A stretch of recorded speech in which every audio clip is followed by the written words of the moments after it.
Welcome to only IAS. स्वागत है आप सभी लोगों का प्रीलिम बूस्टर न्यूज डिस्कशन में। आज 9 जुलाई 2022 है, तो आइए देख लेते हैं कि ऐसे कौन से इंपॉर्टेंट आर्टिकल्स हैं जो आज हमें कवर करने हैं। हमारा फर्स्ट आर्टिकल डेरेचो के बारे में है। चूंकि ये एक अमेरिका में आया हुआ फेनोमेना है, तो वहां के प्रोनाउंसिएशन के हिसाब से आप इसे डेरेशो भी बोल सकते हैं। वहां के जो 3 स्टेट्स हैं, नेब्रास्का, मिनेसोटा और इलिनॉइस, वहां पर यह फेनोमेना यानी कि डेरेशो देखने को मिला। ये काइंड ऑफ स्टॉर्म सिस्टम है, एक प्रकार का तूफान। जब ये तूफान आया तो आसमान का रंग बिल्कुल हरा हो गया, जैसा कि आप यहां पर इस इमेज में देख पा रहे हैं। समझेंगे कि एग्जैक्टली ये है क्या और आसमान का ये जो रंग है वो हरा क्यों हो गया। सबसे पहले तो जो डेरेशो ये वर्ड है, ये एक स्पेनिश वर्ड ला डेरेशा या ला डेरेचा से निकला हुआ है, जिसका मतलब होता है स्ट्रेट यानी कि सीधा। मतलब ये एक प्रकार का ऐसा तूफान है जो सीधा चलता है, जबकि हम दूसरी ओर कई प्रकार के जो साइक्लोन्स हैं, टॉर्नेडोज हैं, हम उन्हें देखते हैं तो वो एक स्पाइरल फॉर्म में चलते हैं। तो ये जो तूफान है ये स्ट्रेट चलता है। तो ये तो इसकी एक स्पेसिफिकेशन हो गई। इन जनरल अगर आप बिल्कुल सामान्य तरीके से समझना चाहते हैं तो ये एक थंडरस्टॉर्म है, एक ऐसा थंडरस्टॉर्म जिसमें बिजली चमकती है, बारिश होती है, बादल गरजते हैं, उसी प्रकार का एक थंडरस्टॉर्म है। जब इस थंडरस्टॉर्म में कुछ स्पेसिफिक फीचर्स ऐड हो जाते हैं तो उसे डेरेचो कहा जाता है। फर्स्ट ऑफ ऑल तो इस स्टॉर्म के लिए जरूरी है कि ये स्ट्रेट लाइन में जाए, इसमें किसी प्रकार का रोटेशन नहीं होना चाहिए जैसा कि टॉर्नेडो या हरिकेन्स में होता है। लेकिन सिर्फ इतना काफी नहीं होगा किसी तूफान को, किसी थंडर स्टॉर्म को डेरेचो कहने के लिए। डेरेचो की स्पीड कम से कम 93 किलोमीटर पर आवर होनी चाहिए और इसका जो एरिया होना चाहिए वो 400 किलोमीटर का होना चाहिए। ये कई बार काफी ज्यादा डिवास्टेटिव होता है। विंड की स्पीड 140 किलोमीटर पर आवर तक चली जाती है, कई बार 180 किलोमीटर पर आवर तक भी चली जाती है।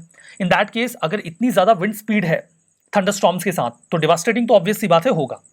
लेकिन ये जो डिवास्टेशन होना चाहिए ये बहुत ही तेज होना चाहिए। विंड डैमेज जब हो तो ये 3 घंटे से ज्यादा का ना हो, 3 घंटे में जो डैमेज होना है वो हो जाए, उसके बाद जो तूफान है वो आगे निकल जाए। ये एक स्पेसिफिक फीचर है जो इस विंड सिस्टम को, इस थंडरस्टॉर्म को डेरेचो बनाता है। ये एक वार्म वेदर फेनोमेना है। गर्मियों के मौसम में अक्सर ये फेनोमेना देखा जाता है। मई के महीने से इसकी शुरुआत इन जनरल देखी जाती है और कई बार ये जून और जुलाई तक देखा जा सकता है। हालांकि ऐसा नहीं है कि जब देखो तब डेरेचो आ जाता है, ये रेयर फेनोमेना है, कभी कदार देखने को मिलता है। यूएसए का सेंट्रल और ईस्टर्न पार्ट डेरेचो को लेकर काफी ज्यादा वल्नरेबल रहता है, लेकिन ऐसा नहीं है कि केवल यूएसए में ही देखा जाता है इस प्रकार का वेदर फेनोमेना। ये रशिया, जर्मनी, फिनलैंड और बल्गारिया में भी देखा गया है, इंक्लूडिंग इसके अलावा पोलैंड में भी इस फेनोमेना को देखा गया है। अब इसमें डेरेचो के समय जो आसमान का रंग है वो हरा हो जाता है। ये एक इसका स्पेसिफिक फीचर रहा। अब ऐसा क्यों होता है? देखिए, चूंकि थंडरस्टॉर्म है तो जो विंड होती है, जो क्लाउड्स तैयार होते हैं, उनमें बहुत सारा वाटर ड्रॉपलेट होता है, रेन ड्रॉप्स होते हैं। ये रेन ड्रॉप्स जो सूरज की रोशनी है, हमें पता है कि जो सनलाइट होती है वो हमें व्हाइट कलर की दिखती जरूर है, लेकिन वो 7 रंगों से मिलकर बनी होती है, जिसे आपने छोटी क्लासेस में भी पढ़ा होगा, दैट इज विबग्योर। ये तो पढ़ाई होगा ना, violet, indigo, blue, green, yellow, orange और रेड। विबग्योर, ये 7 कलर्स होते हैं। अब इसमें क्या होता है, ये जो रेन ड्रॉप्स होते हैं या हेल यानी कि ओले के जो टुकड़े होते हैं यानी कि आइस पार्टिकल्स होते हैं, ये ब्लू वेवलेंथ को स्कैटर कर देते हैं और ये जो ब्लू लाइट है, ये जो स्टॉर्म का क्लाउड होता है, पेनिट्रेट होके उसके नीचे चली आती है। यहां पे ब्लू लाइट स्कैटर हो जाती है। अब ये लाइट एक्चुअली में जो हमें ग्रीन दिख रही है, ये ग्रीन नहीं बल्कि ब्लू है। अब एक चीज बहुत ही सामान्य है जो आप जानते हैं कि जब सनराइज या सनसेट होता है उस समय आसमान का जो रंग है वो रेड या ऑरेंज हो जाता है। अब इसका कारण बिल्कुल साफ है, जो रेड कलर की वेवलेंथ होती है वो सबसे ज्यादा होती है, लेकिन इसकी इंटेंसिटी वीक होती है। इसी कारण से जो रेड कलर है वो बहुत ज्यादा स्कैटर नहीं होता। जब सनसेट या सनराइज हो रहा होता है तो जो सन होता है वो हॉरिजन पे होता है, क्षितिज पे होता है। मतलब सनरेज को एटमॉस्फेयर में बहुत लंबी दूरी तय करनी पड़ती है। इन दैट केस ये बाकी के कलर स्कैटर हो जाते हैं, लेकिन रेड कलर चूंकि कम स्कैटर होता है because of its low intensity and high wavelength, तो ये आसमान में स्कैटर होकर हमें दिखता है, हमारी आंखों को दिखता है, इसलिए आसमान का रंग में लाल दिखाई पड़ता है। लेकिन जब डेरेचो की सिचुएशन बनती है, इन दैट केस हमने ये देखा कि क्लाउड के नीचे ये जो ब्लू कलर है वो स्कैटर हो जाता है और सनसेट या फिर सनराइज के समय पे ये रेड कलर आ जाता है। रेड और ब्लू जब मिक्स होते हैं तो ग्रीन कलर बन जाता है। ये कोई बहुत यूनिक चीज नहीं है। फिनोमेना यूनिक है, आपको आसमान का हरा कलर दिखता है, लेकिन वो ब्लू कलर है जो रेड कलर में मिलके हरा बन जाता है। आप इन जनरल कलर भी मिक्स करके देखोगे तो आपको ग्रीन में अगर आप रेड मिक्स करोगे तो आपको हरा मिल जाएगा, ब्लू में अगर आप रेड मिक्स करोगे तो ग्रीन मिल जाएगा। तो बिल्कुल यही कारण है कि डेरेचो के समय में जो आसमान है उसमें हमें ग्रीन कलर दिखाई पड़ा। तो आपने डेरेचो फिनोमेना भी समझ लिया, किस प्रकार के थंडरस्टॉर्म को हम डेरेचो कहेंगे आपने ये भी देख लिया, और आसमान का रंग हरा क्यों हुआ उसका कारण भी आपने समझ लिया। हमारा जो नेक्स्ट आर्टिकल है वो इंटरगवर्नमेंटल कमेटी ऑफ यूनेस्को के बारे में है। इसका जो 2003 का कन्वेंशन है, इंडिया को भी हाल ही में इसके मेंबर के तौर पे इलेक्ट किया गया है। 2022 से 26 की जो साइकिल होगी उसमें इंडिया भी इसका मेंबर रहेगा। इससे ये तो क्लियर हो गया 22 से 26 की मतलब इसमें जो भी मेंबर जाते हैं वो 4 सालों के लिए जाते हैं। इतना तो इसके इंट्रोडक्शन से ही क्लियर हो गया। अब इस कमेटी के बारे में बात करते हैं। Intergovernmental committee of the 2003 convention, इसमें होते हैं टोटल 24 मेंबर। कोशिश ये की जाती है कि जनरल असेंबली के जो भी मेंबर्स इसमें चुने जा रहे हैं वो एक ज्योग्राफिकल रिप्रेजेंटेशन दें रोटेशन बेसिस पे। दुनिया का लगभग हर हिस्सा इस कमेटी में खुद का रिप्रेजेंटेशन अटेन कर ले। जो टेन्योर होता है वो 4 साल का होता है, ये तो स्पेसिफाई हो ही गया। क्या काम करती है ये कमेटी? सिंपल सी बात है, कन्वेंशन के जो भी ऑब्जेक्टिव्स हैं उनको प्रमोट करना, उनको पूरा करना, बेस्ट प्रैक्टिसेस ताकि जो इंटेंजिबल हेरिटेज है हम उसे बचा सके उसे फॉलो करना, और रिकमेंड करना कि जो दुनिया भर में इंटेंजिबल कल्चरल हेरिटेज है हम उसे कैसे बचाएंगे। इंटेंजिबल कल्चरल हेरिटेज एक ऐसी हेरिटेज होती है जिसे आप छू नहीं सकते, उसका कोई फिजिकल फॉर्म नहीं होता। इसमें कई प्रकार की कल्चरल हेरिटेजेस आ जाएंगी, जैसे कोई चैंटिंग हो गई, कोई वोकल, कोई म्यूजिक हो गया, कोई परफॉर्मेंस हो गया, कोई आर्ट फॉर्म हो गया। इन सभी चीजों को इंटेंजिबल कल्चरल हेरिटेज में डाला जाता है। उसे प्रोटेक्ट करना दुनिया भर में यह काम होता है कमेटी का। कमेटी उन रिक्वेस्ट को भी एग्जामिन करती है जिसमें स्टेट पार्टीज ये कोशिश करते हैं कि उनकी जो भी इंटेंजिबल हेरिटेज है उसे एक स्पेसिफाइड लिस्ट में डाल दिया जाए, या जो प्रोग्राम्स एंड प्रोजेक्ट्स के लिए फंडिंग वगैरह की जाती है यूनेस्को के द्वारा उसमें उनका प्रोजेक्ट या उनका जो एक हेरिटेज का पार्ट है वो शामिल हो जाए। भारत ने इसके पहले इस कमेटी में 2 टर्म सर्व किए हैं, 2006 से 10 का और 14 से 18 का, और अगेन हमें 22 से 26 का टर्म मिला है। ठीक है, यूनेस्को का जो कन्वेंशन है for safeguarding the intangible heritage उसकी बात करते हैं। इसे यूनेस्को के द्वारा अडॉप्ट किया गया 2003 में। यूनेस्को का फुल फॉर्म है United Nations Educational Scientific and Cultural Organisation, और ये ऑर्गेनाइजेशन अपना काम शुरू करता है 2006 में। इस ऑर्गेनाइजेशन का काम जो इंटेंजिबल कल्चरल हेरिटेज है उसे सेफगार्ड करना।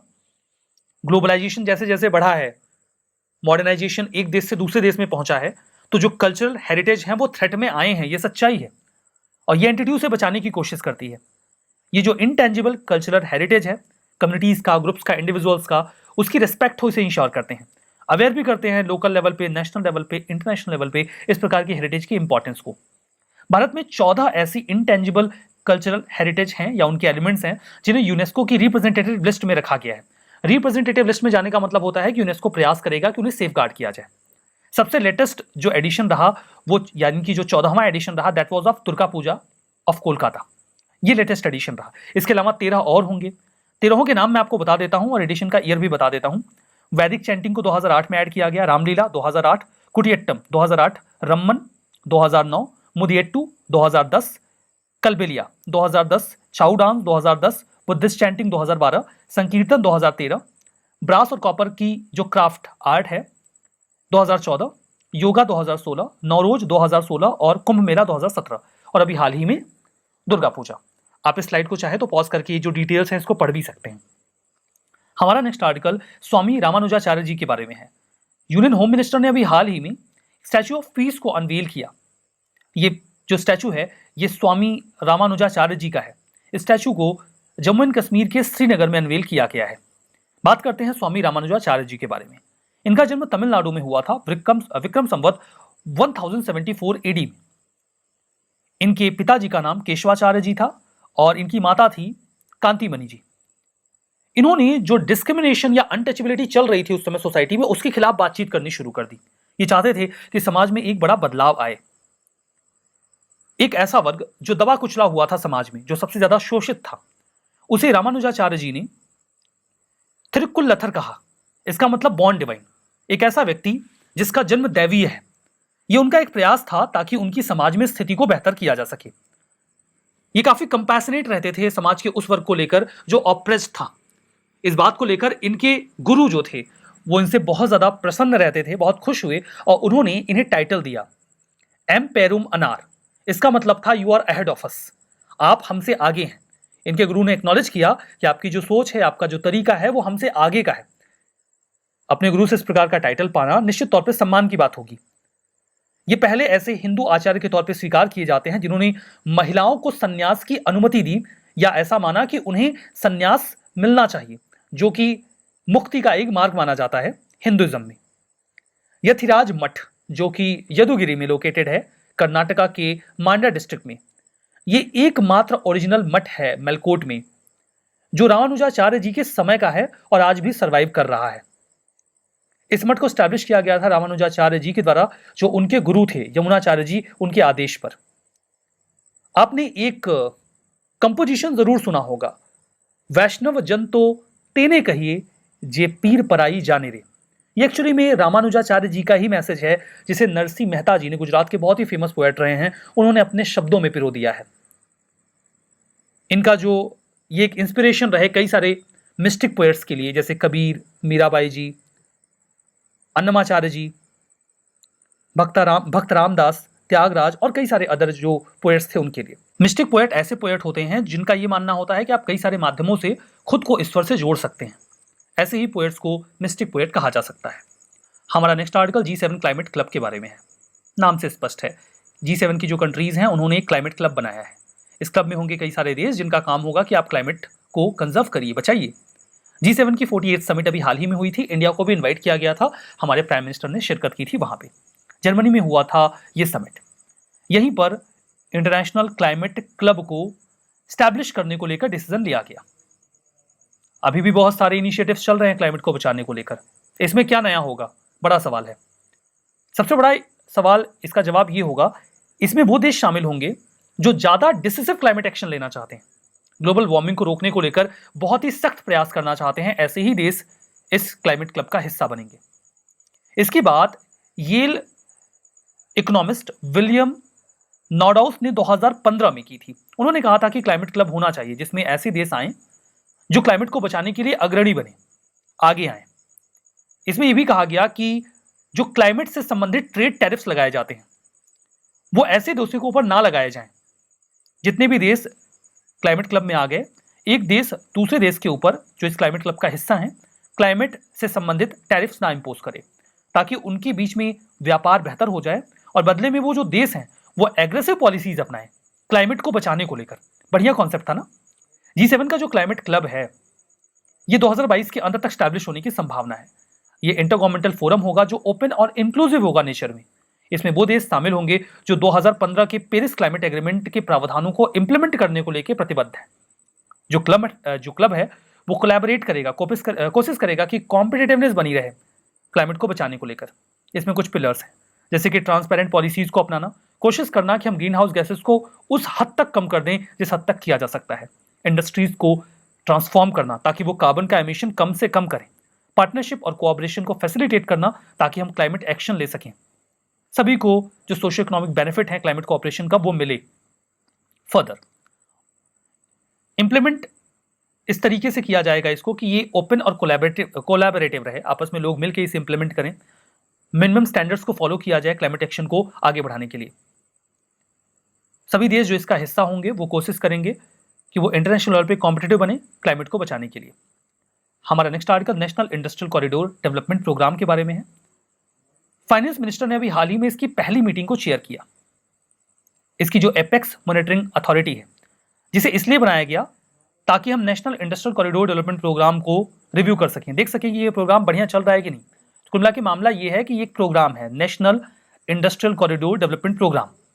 इसके कामकाज को देखने के लिए एक मॉनिटरिंग अथॉरिटी है और उसकी चेयरमैनशिप है हमारे फाइनेंस मिनिस्टर के पास।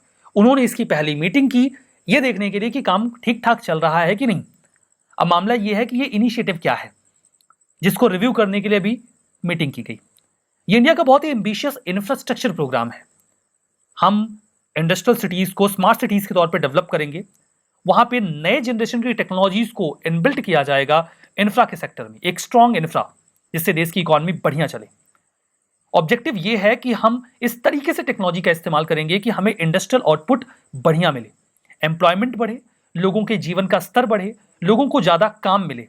इंफ्रा ऐसा हो कि प्लग एंड प्ले बेसिस पर इंडस्ट्रीज वर्क कर सकें। प्लग एंड प्ले का मतलब क्या होता है?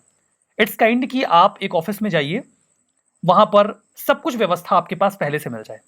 एक कुर्सी, मेज, पानी की व्यवस्था, बिजली की व्यवस्था।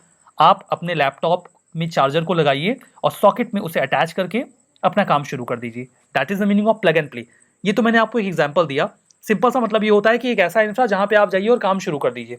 जैसे बनाए जाते हैं ना, इंडस्ट्रियल पार्क्स बनाए जाते हैं, वहां पे सरकार सारी व्यवस्था कर देती है। रोड बना देगी, कम्युनिकेशन के चैनल स्टैब्लिश कर देगी, वेयर हाउसेज बना देगी, बिजली पानी की व्यवस्था कर देगी। आप वहां पे जाइए, कंपनी लगाइए और काम का शुरू करिए, कोई टेंशन वाली बात नहीं है।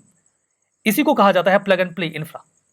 एनआईसीडीसी जो है, इसमें 11 इंडस्ट्रियल कॉरिडोर्स बनाए जाने हैं जहां पे इंडस्ट्रीज को डेवलप किया जाएगा। इसमें 32 प्रोजेक्ट हैं जिन्हें 4 फेजेस में इंप्लीमेंट किया जाना है। इंडियन गवर्नमेंट ने एशियन डेवलपमेंट बैंक एडीबी के साथ $250 मिलियन के लोन का एक एग्रीमेंट भी साइन किया है इस पूरे इनिशिएटिव को फंड करने के लिए।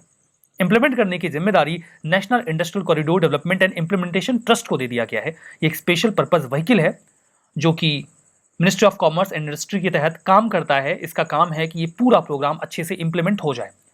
और इसमें है एक एपेक्स मॉनिटरिंग अथॉरिटी जो देखते हैं कि ये पूरा प्रोग्राम अच्छे से रन करे, और इसे ही चेयर किया जाता है हमारे फाइनेंस मिनिस्टर के द्वारा, और इसी की अभी हुई है पहली मीटिंग। तो आपने पूरा आर्टिकल समझ लिया ना।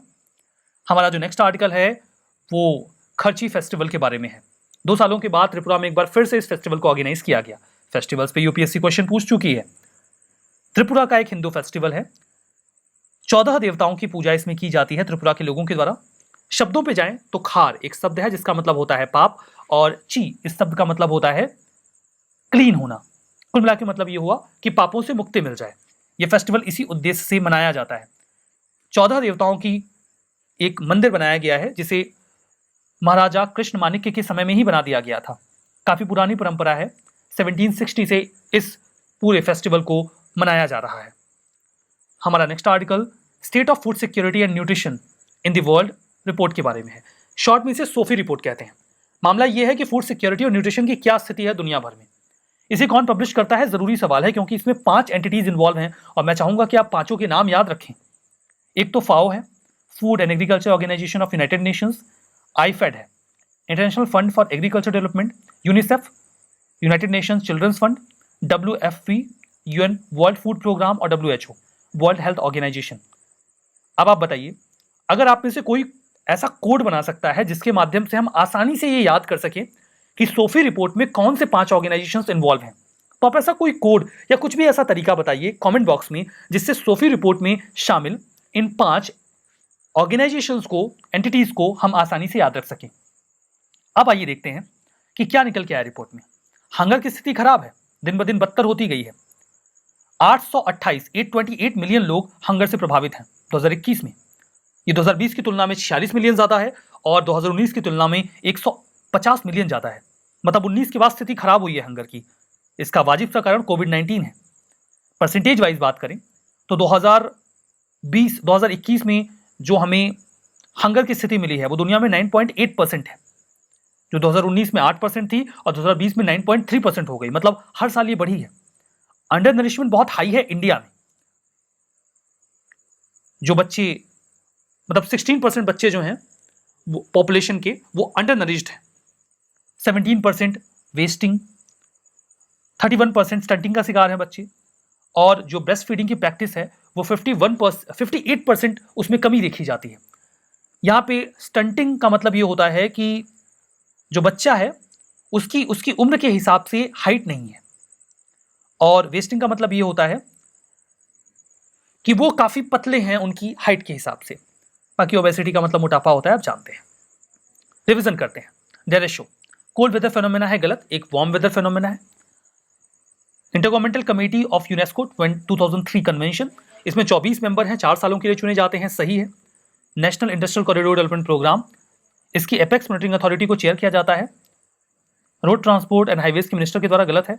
फाइनेंस मिनिस्टर इसे चेयर करते हैं। और खर्ची फेस्टिवल केरला में ऑब्जर्व किया जाता है, गलत है। त्रिपुरा में ऑब्जर्व किया जाता है। हमारा आज का सेशन यहाँ पे समाप्त होता है। बहुत बहुत धन्यवाद।